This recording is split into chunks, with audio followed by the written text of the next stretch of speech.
마태복음 5장 1절로 3절 말씀입니다. 신약성경 오면에 있는 말씀, 마태복음 5장 1절로 3절 말씀 다 같이 한 목소리로 읽겠습니다. 예수께서 무리를 보시고 산에 올라가 앉으시니 제자들이 나온지라. 입을 열어 가르쳐 이르시되 심령이 가난한 자는 복이 있나니 천국이 그들의 것이며. 아멘. 이 복된 생명의 말씀으로 우리 허성도 목사님 말씀 전하실 때 큰 은혜 있으시기 바랍니다.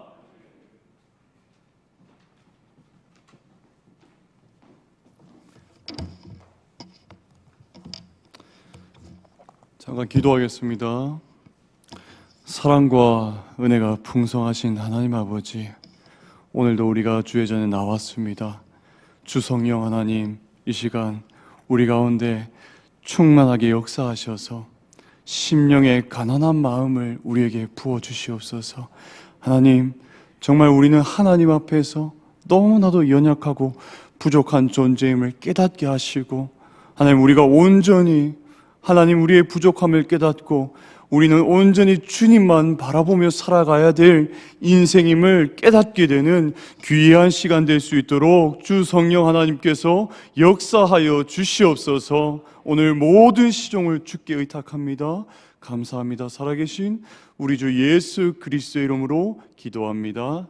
아멘. 오늘도 우리 인사하면서 시작하겠습니다. 앞뒤 좌우로 주 안에서 사랑하고 축복합니다. 인사하겠습니다. 주 안에서 사랑하고 축복합니다. 주 안에서 사랑하고 축복합니다. 마태복음 5장부터 7장까지의 단락을 통상적으로 산상설교라고 부릅니다. 예수님이 나지막한 산에 올라가서 제자들과 그리고 무리들에게 귀한 말씀을 전해주셨습니다. 주님은 그런데 이때 어떤 말씀을 중점적으로 가르치셨냐면 이 사실을 우리가 파악하기 위해서는 앞뒤 문맥을 살펴보아야 합니다. 4장에서는 우리 주께서 마귀에게 시험을 받으시는 장면이 기록되어 있는데요, 주님은 그 시험을 받으시고 그러나 이기신 후에 공생애를 본격적으로 시작합니다. 그때 주께서 처음 전하신 말씀이 이 말씀입니다. 마태복음 4장 17절에 회개하라, 천국이 가까이 왔느니라 라는 말씀입니다. 하나님 나라의 복음입니다. 그리고 이어서 5장 본문에서는 팔복에 관한 설명이 기록되어 있습니다. 특별히 첫 번째 복과 마지막 복을 우리가 주목해 보길 바랍니다. 어떤 공통점이 보입니까, 여러분? 바로 복이 뭐죠? 천국이라는 복으로 시작해서 마지막 끝에 천국이라는 복으로 마무리됨을 우리는 확인하게 됩니다. 그리고요, 또한 산상설교의 마지막 부분인 7장에서는 주님이 산에서 모든 설교를 마무리하시면서 이렇게 말씀합니다. 나더러 주여 주여 하는 자마다 다 천국에 들어갈 것이 아니요. 결국에 여러분, 산상설교에서 핵심적인 메시지는 하나님 나라라는 것입니다.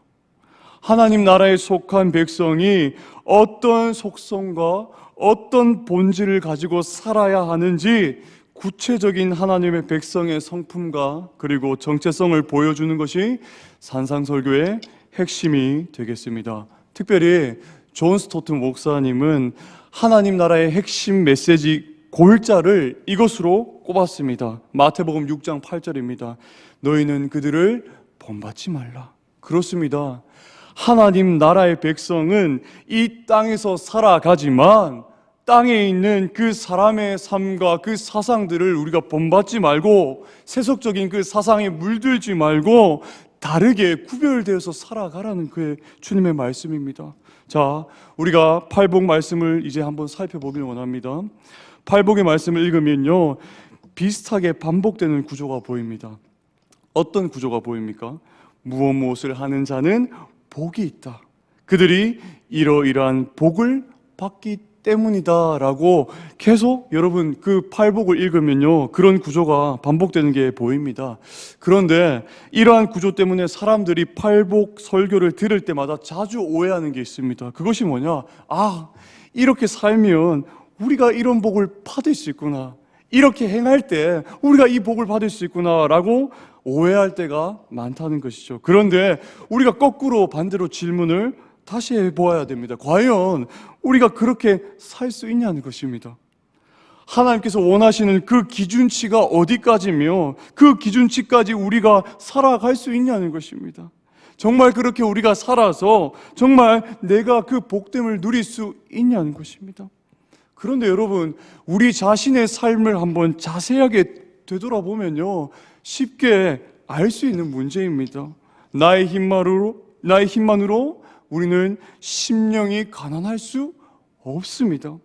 애통할 수 없고요, 온유할 수도 없으며 의에 줄이고 목마를 수 없고 남을 긍휼히 여길 수도 없고 마음이 청결할 수도 없고 화평케 할 수도 없으며 의를 위해 박해를 받을 수도 없다는 것입니다.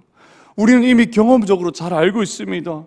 나의 조건과 나의 자격과 행위만으로 하나님께 복을 받거나 구원을 받는 것은 불가능하다는 것을 우리는 압니다. 성경 전체에서는 말합니다. 모든 구원이란 복은 언제나 은혜로 값없이 거저 주어주시는 귀한 선물이라고 기록합니다. 여러분, 오해를 바로잡기 위해서 언어를 잠깐 살펴보길 원합니다. 헬라어 언어에 복에 관련된 대표적인 단어가 있는데요, 특별히 팔복에서 사용되는 단어 마카리오스라는 단어가 있습니다. 이 마카리오스는 단어는 복을 간구할 때 사용되는 단어가 아니라 이미 그 복을 누리고 있는 상태를 이야기할 때 사용되는 단어입니다. 이미 이 사람은 복을 누리고 있는 상태라는 것이죠. 그 말이 무슨 말이냐? 너희가 이렇게 해야지, 이런 삶을 살아야지 이 복을 받을 것이다 라는 주님의 말씀이 아니라, 너희는 하나님의 은혜를 입어서, 주 성령 하나님의 은혜를 입어서 하나님의 백성이 된 사람은, 신자는 바로 이런 사람이다, 이런 정체성을 지닌 사람들이다 라고 주님이 말씀하시는 거라고요. 하나님의 자녀들에게 반드시 삶에 맺혀야 될 열매들을 말씀하시는 겁니다. 특정한 어떤 성도들에게만 나타나는 것이 아니라 모든 성도들에게 적용되며 맺혀야 할 삶의 열매들을 주님이 팔복을 통해서 하나하나 가르쳐 주시는 것입니다. 자, 오늘은 그 첫 번째 열매인 심령이 가난한 자에 대한 열매를 우리가 한번 살펴보고자 합니다. 3절을 우리가 함께 읽겠습니다. 3절 시작. 심령이 가난한 자는 복이 있나니 천국이 그들의 것임이요. 아멘. 주님이 첫 번째로 언급하신 복은 심령이 가난한 것입니다. 가난한데 여러분 복이 있습니까? 이게 무슨 말일까요? 그리고 가난함과 심령이란 이 단어는 무슨 관계가 있을까요? 누가복음에서는요, 심령이란 단어를 빼고 오직 가난한 자가 복이 있다고만 설명을 합니다. 왜 그렇습니까? 저는 다양한 책들을 보고 또 말씀을 묵상하면서 들게 된 생각은 누가복음이 지니고 있는 독특한 특징이 있기 때문이라고 생각합니다. 복음은 여러분 모든 사람들에게 좋은 소식이지만 특별히 이 누가복음에서는 가난하고 억눌린 자들에게 전해진 좋은 소식이란 관점에서 기록되었다는 것이죠. 그러니 보다 현실적이고 구체적인 메시지를 전달한다는 것입니다. 그런데 여러분, 우리가 읽은 마태복음 본문에서는 분명히 심령이 가난한 자는 복이 있다라고 기록합니다. 그렇다면 여러분, 심령이 가난하다는 의미가 어떤 의미를 뜻하는 것일까요? 신약학자인 양영희 교수님은 이를 이렇게 해석했습니다. 한번 또 띄워주시겠어요? 구약 성경에서 가난한 자를 지칭하는 대표적인 히브리어 단어 아니와 아나브는 힘이 없고 의존적이어서 그 결과 힘을 가진 자들의 착취에 쉽게 노출될 수밖에 없는 자들을 가리킨다. 가난한 자들은 하나님 외에 그 누구에게도 호소할 데가 없다. 그래서 가난한 자는 하나님께 전적으로 의존하는 자들로 그려지고 있다. 팔복의 가난한 자가 이런 구약적 배경을 반영하고 있다는 점을 의심할 여지가 없다. 그렇습니다. 가난하고 궁핍하며 억압받고 공경에 처한 자들은요, 아무런 힘이 없습니다. 자기 스스로 아무런 생활을 대책을 세울 수 없고, 다른 사람의 도움이 없으면 굶어 죽을 수밖에 없는 영적인 파산 상태의 사람들입니다. 누군가의 도움을 받지 않으면 한순간도 살 수 없는 그 상태를 말하는 것이 가난하다라고 표현합니다. 그래서 여러분, 심령이 가난하다는 의미는 도저히 내 힘만으로 이 세상을 살아갈 수도 없고, 우리가 하나님을 사랑할 수도 없으며, 세상 속에서 주님의 향기를 드러낼 만한 그런 우리의 능력조차도 없는 티끌 같은 존재임을 깨닫는 것이 심령이 가난하다라는 것을 여러분 기억하셔야 됩니다. 그래서 많은 사람들이 이 복을 겸손이라고 표현합니다. 화정부 목사님은요, 이 복을 이렇게 표현합니다. 나는 정말 아무것도 아니구나. 나는 하나님이 받으실 만한 어떤 일도 하지 못하고 이웃에게 유익을 끼칠 작은 선도 행하지 못하는 보잘것없는 자구나. 하나님께서 은혜와 자비와 긍휼로 나를 대하시지 않으면 진멸받아 죽어 마땅한 존재요, 다 깨진 질그릇 조각 같은 인생에 불과하구나라고 얘기합니다. 사랑하는 여러분, 오늘 우리는 이 주시는 말씀 앞에서 솔직해져야 됩니다. 하나님 나라의 백성이 가져야 될 첫 번째 속성이 무엇이냐? 자신이 얼마나 부족하고 연약한 존재인지를 깨닫는 것입니다. 내가 하나님을 정말 사랑하고 있는지, 그리고 세상 속에서 빛과 소금의 역할을 감당할 수 있는 내 자체적인 능력만으로 감당할 수 있는 사람이 맞는지 우리는 깨달아야 됩니다. 여러분, 우리에게도 그 겸손의 은혜가 넘치시기를 간절히 소망합니다. 그런데 심령이 가난한 것은요, 자신의 약함을 깨닫는 것에서만 그치지 않고 내 심령은 오직 주님만이 채워주실 수 있음을 믿고 그분에게 간절히 매달리는 것입니다. 그분의 도움 없이는 내가 도저히 살아갈 수 없고 홀로 살 수 없는 인생임을 깨닫고 하나님만을 바라보며 의지하며 살아가는 것이 정말 복된 인생이라고 성경은 말씀합니다. 저는 믿음의 어르신들, 그리고 권사님들, 그리고 저희 아내 할머님께서 기도하실 때마다 항상 이런 고백을 하시는 것을 듣습니다. 부족한 죄인, 아무것도 할 수 없는 죄인, 모든 것이 하나님의 은혜입니다. 여러분, 이 세 가지 고백은 우리 믿음의 선배님들을 통해서 자주 듣는 기도 제목들입니다. 기나긴 삶을 사시다 보니 결국엔 고백하는 것이 이것입니다. 내가 살아가 보니 모든 것이 하나님의 은혜였음을 고백하는 것입니다. 내 힘과 능력만으로 살아왔던 그 발버둥 쳤던 것들이 다 헛된 것임을 나중에서야 믿음의 선조들은 다 깨닫는 것이죠. 여러분, 정말 그렇죠. 우리가 코로나와 그리고 어려운 지금 경제 상황 등등 여러 가지 우리가 어려운 삶들을 지나며 살아가고 있지만, 지난 세월들을 돌아보면 역시 우리 또한 이렇게 고백하지요. 맞아요, 주님. 그럼에도 하나님이 함께 하셨습니다. 하나님이 우리의 인생을 이끄셨습니다. 참 감사해요. 이렇게 다시 모여서 예배 드릴 수 있는 모든 것도 하나님의 인도하심 때문입니다. 참 감사합니다. 주 안에 사랑하는 여러분, 우리가 날마다 하나님 앞에 가난한 심령으로 나아가기를 간절히 소망합니다.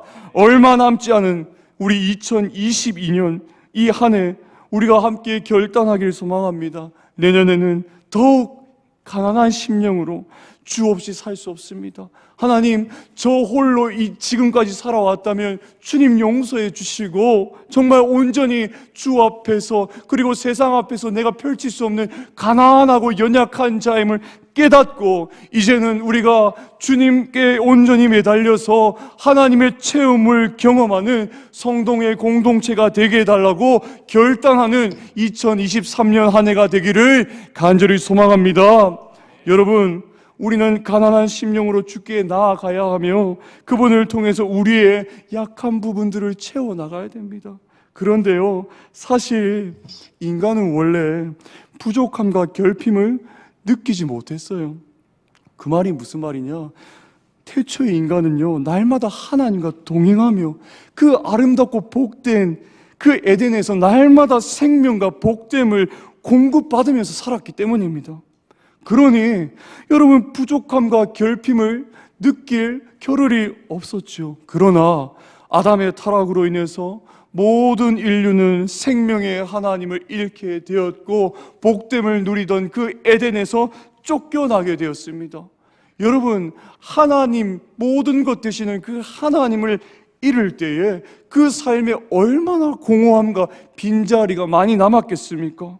그 빈자리를 채우기 위해서 사람들은 이제 갈망을 하기 시작합니다.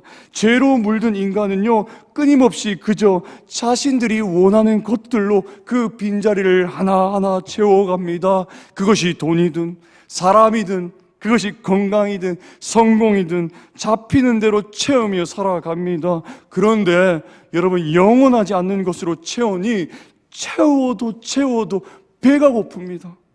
채워도 갈증이 해소되지 않아요. 목마름이 끝이 없습니다. 여러분, 나 혼자 산다 예능 방송 아시죠? 거기에 배우 유아인이 나왔는데요, 그는 연기로 극찬을 받으면서 찍는 드라마와 영화마다 대박이 났고, 그래서 부와 명예, 인기를 그가 많이 누리게 되었습니다. 방송에서 소개된 그의 집을 보니까요, 너무 멋지더라고요. 얼마나 크고 멋지게 지었는지 저에게는 그의 가정집이 호텔과 같이 보였습니다. 그런데 며칠간의 그의 일상을 촬영한 그 모습 방송들을 보았을 때 그의 삶이 그렇게 즐거워 보이지 않았습니다. 웃는 모습을 본 적이 없고요, 그 많이 누리고 있는 것들도 그를 행복하게 만들지 못해 보였습니다. 그도 그런 이야기를 하더군요. 처음 집을 구매하고 살았을 때는 많은 친구들을 불러서 막 모여서 즐겁게 파티도 하면서 지냈대요. 그런데 시간이 흐르고 나서 지금은 친구들도 거의 부르지 않고 기르던 두 고양이와 많은 시간을 보낸다고 하더라고요. 여러분, 도대체 왜 사람은 채워도 채워지지 않는 것일까요? 비어있는 부분을 다른 것들로 채우기 때문입니다. 여러분, 요한복음 4장에 예수님과 사마리아 여인의 이야기가 나옵니다. 예수님께서 사마리아 여인을 찾아가셨을 때 그 여인의 모습은요, 채우는 일에 지치지 않던 사람이었습니다. 그녀는 자신을 사랑해주는 남자가 있으면 자신의 그 공허한 빈자리가 채워질 것으로 생각했습니다. 그래서 5번이나 결혼했죠. 하지만 5번의 결혼으로도 그녀의 빈자리는 채워지지 않았습니다. 계속해서 공허합니다. 지금 같이 살고 있는 그 남자와도 결혼을 하지 않은 상태였죠. 그녀는 자신을 사랑해주는 남자만 있으면 행복할 것이라 생각을 했는데 그렇지 않았던 모양입니다. 그런데 그날 우물가에서 우리 주님을 만나게 됩니다. 그리고 그 주님이야말로 자신의 공허함을 가득 채워주실 수 있는 분임을 알게 되었습니다. 주님이 이 여인을 향해서 이렇게 말씀하셨습니다. 우리 함께 읽겠습니다. 시작. 이 물을 다시는 자마다 다시 목마르려니와 내가 주는 말을 마시는 자는 영원히 목마르지 아니하리니 내가 주는 물은 그 속에서 영생하도록 솟아나는 샘물이 되리라. 아멘. 주님의 말씀은 그녀의 공허한 빈자리를 오직 주님만이 채워줄 수 있다는 것입니다. 그렇습니다. 우리가 주님을 만날 때에 우리의 텅 빈 상태를 깨닫게 되고 그 텅 빈 상태를 오직 주님으로부터 채워주실 수 있음을 깨닫게 됩니다. 여러분, 그래서 다윗이 이렇게 고백하지 않았습니까? 하나님이여, 사슴이 시냇물을 찾기에 갈급함같이 내 영혼이 주를 찾기에 갈급하나이다. 내 영혼이 하나님 곧 살아계시는 하나님을 갈망하나니 내가 어느 때에 나아가서 하나님의 얼굴을 배울까? 사람들이 종일 내게 하는 말이 내 하나님이 어디 있느냐 하오니 내 눈물이 주야로 내 음식이 되었도다. 다윗은 밤낮으로 눈물을 흘리면서 자신의 영혼이 주님의 영적인 공급에 대해서 얼마나 갈급한지를 노래하고 있습니다. 여러분, 저도요, 사역자로서 많은 영혼들을 또 케어하고 돌봐야 될 입장으로서 정말 이런 고백이 저의 고백이 되었으면 좋겠어요. 정말 다윗처럼 하나님, 저에게도 심령의 가난한 마음을 주셔서 먼저 제가 주 앞에서 또한 세상 속에서 연약한 존재임을 깨닫고 온전히 주님께 매달려서 하나님으로부터 주시는 그 성령의 능력으로 귀한 사역을 감당하기를 소망합니다 하는 그 기도 제목이 저의 기도 제목입니다. 그런데 여러분, 이 기도 제목은 저 사역자뿐만 아니라 우리 모두의 기도 제목이 되어야 할 줄로 믿습니다. 왜 그렇습니까? 우리는 왕같은 제사장들이기 때문입니다. 우리는 삶 속에서 내가 만나는 그 삶의 모든 영역 속에서 주의 복음을 전하며 정말 주의 향기를 드러내는데 부족함이 없는 자로 자라나야 할 존재들이기 때문입니다. 여러분, 기억하십시오. 우리 모두가 영적인 가난함, 정말 가난한 그 마음이 우리 가운데 있어야 됩니다. 자, 여러분, 이제 말씀으로 다시 돌아가길 원합니다. 이러한 특징을 지닌 자들을 무엇을 누린다고 성경은 말합니까? 하나님은 그들을 향해 말씀하십니다. 천국이 그들의 것이다. 천국은 하나님 나라를 말해요. 그리고 하나님 나라는 하나님의 통치적인 개념을 의미합니다. 그러니까 하나님 나라의 백성이 이미 이 땅을 살아갈 때도 하나님의 통치를 받고 살아간다는 것입니다. 만군의 여호와의 그 공급하심과 그분의 보호하심과 인도하심이 그에게 있고 하나님의 간섭과 역사가 있는 그 하나님의 손길을 심령이 가난한 자는 매일매일 누리며 살아간다는 것입니다. 주 안에 사랑하는 여러분, 심령의 가난함이 여러분들에게 있습니까? 내가 하나님 앞에서 너무나도 무가치하고 무능하며 어떤 것도 꺼내놓을 만한 아무것도 없는 영적인 파산 상태, 그리고 티끌 같은 존재임을 여러분 인정하십니까? 여러분, 이것은 자기 비하가 아닙니다. 이것은 주 앞에 겸손한 자가 자기 부인을 하는 것입니다. 여러분, 정말 영적인 파산을 인정하십니까? 그렇다면 그 비어있는 것을 생명의 주님으로 채우십시오. 생명의 주님으로 채우시기를 간절히 소망합니다. 그분으로 우리의 삶을 채울 때에 우리 삶엔 더 이상 허무함이 없습니다. 더 이상 무기력함이 없습니다. 그 모든 것을 극복해서 주님으로 가득 채워서 우리의 삶은 참된 자유와 기쁨을 누릴 수 있을 것임을 여러분 믿으시길 바랍니다. 오늘 말씀을 기억하며 하나님 앞에 심령이 가난한 자로 우리가 서서 하나님께서 채워주시는 그 은혜와 성령을 공급받아 그리고 하나님 나라를 경험하여서 누리는 정말 이 땅에서부터 하나님 나라와 하나님의 통치를 경험하며 살아가는 성동의 공동체가 되시기를 주님의 이름으로 축원합니다.